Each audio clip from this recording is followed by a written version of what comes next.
एक राजा की बहू ने एक दिन मिठाई चोरी करके खा ली और नाम एक चूहे का ले लिया। यह बात जानकर चूहे को क्रोध आया और उसने तय किया कि एक दिन राजा के सामने सच लेकर ही आऊंगा। फिर एक दिन राजा के यहाँ अतिथि पधारे और राजा के ही अतिथि कक्ष में सो गए। चूहे ने रानी के वस्त्र ले जाकर अतिथि के पास रख दिए।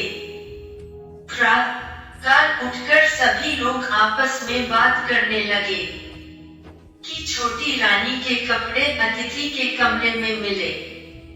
यह बात जब राजा को पता चली तो राजा ने उस रानी को घर से निकाल दिया। रानी प्रतिदिन संध्या को दिया जलाती और ज्वार बोती और पूजा करके गुड़धानी का प्रसाद बांटती थी। फिर एक दिन राजा शिकार करके उधर से निकले तो राजा की नजर रानी पर पड़ी।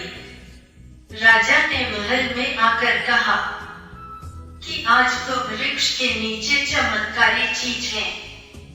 झाड़ के ऊपर जाकर देखा तो दिए आपस में बात कर रहे थे, आज किसने क्या खाया और कौन क्या है।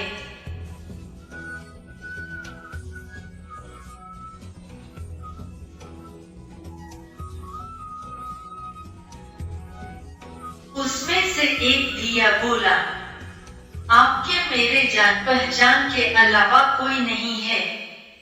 आपने तो मेरी पूजा भी नहीं की और भोग भी नहीं लगाया। बाकी के सब दिए बोले, ऐसी क्या बात हुई। तब दिया बोला, मैं राजा के घर का हूँ। उस राजा की एक बहू थी, उसने एक बार मिठाई चोरी करके खा ली और चूहे का नाम ले लिया। जब चूहे को क्रोध आया तो चूहे ने रानी के कपड़े अतिथि के कमरे में रख दिए और राजा ने रानी को घर से निकाल दिया। वो रोज मेरी पूजा करती थी, भोग लगाती थी। उसने रानी को आशीर्वाद दिया और कहा कि सुखी रहे।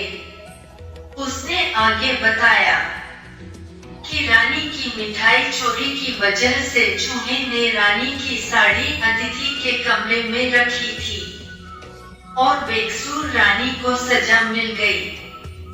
फिर सब लोग पेड़ पर से उतरकर घर आए और कहा कि रानी का कोई दोष नहीं था। यह सुनकर राजा ने रानी को घर बुलाया और फिर सभी सुखी जीवन जीने लगे।